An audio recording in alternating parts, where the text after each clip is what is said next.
If you're planning a trip in the near future, this story is for you. Can you trust third-party booking sites like Expedia?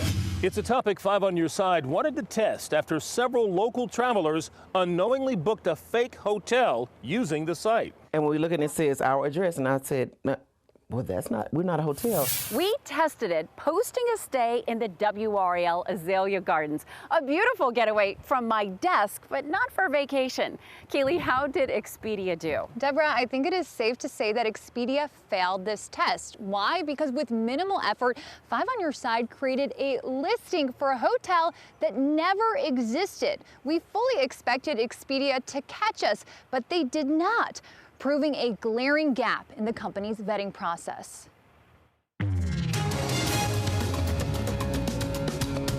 WRAL on Western Boulevard is a great place to work. Friendly coworkers, state-of-the-art studios, and a beautiful azalea garden.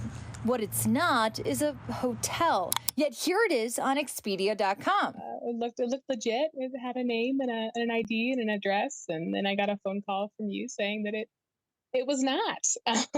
Mariah Hunsley is a would-be customer, ultimate good sport, and far from the first person to book a hotel in Raleigh that did not exist. We have probably turned away, last week alone, probably 10 people. That's Vaughn Weston, a paralegal at White and Stradley, who contacted 5 on Your Side after scammers used her law firm's address as part of a fake listing. And when we look at it, it says our address, and I said, no, well, we're not a hotel. And I think one man said, well, do you have any rooms upstairs? He asked, do you have any rooms upstairs? He was like, we're not a hotel. Expedia Group, which owns Expedia, Hotels.com, Travelocity, and Orbitz, took the listing down weeks later. Yeah, they said, we need your itinerary number.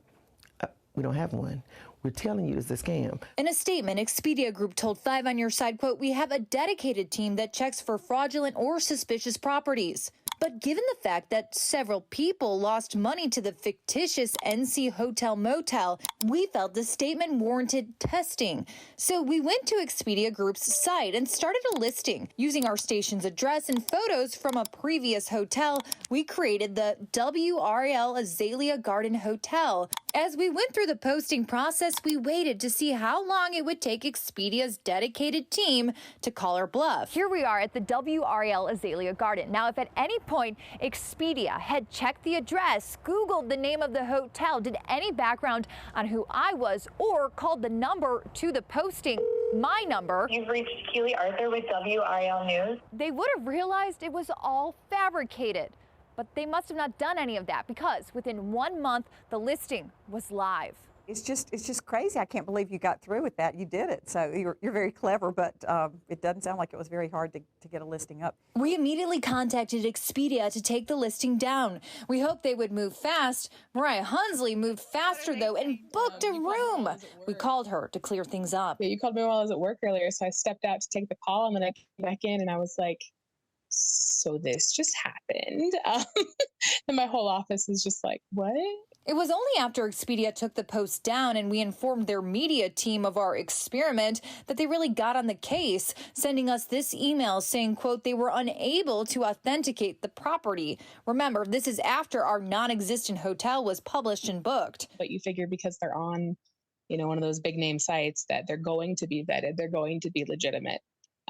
So, you don't really, I didn't think that I needed to worry about being scammed by anything. Following the incident, Expedia told us, quote, we detect and prevent the vast majority of attempted fake listings, which are rare on our platform. But how rare? Expedia Group is global. You can find a hotel through their site for just about anywhere. And in Raleigh alone, 2 of the hotels listed on their site never really existed. Again, had Expedia checked the address to both properties, they would have found that these were not hotels, rather a law firm and a TV station. We thank Mariah for her participation in the story. She did not lose any money over this, and she told me she understands the story is for the greater good and important for consumers to know about. So this just happened. I can imagine what her coworkers said. Kaylee, what else is Expedia doing to protect users? In their response to us, Deborah, they told us that they have strong fraud protections in vetting, and they want customers to hit the report a property button if they notice something suspicious on a listing. So it kind of sounds like a lot of the responsibility is falling on the users of these sites, and we are pushing on Expedia Group to make improvements on their end, given the overwhelming evidence of needing that. We know you'll keep following this. Thanks, Kaylee. Very good story.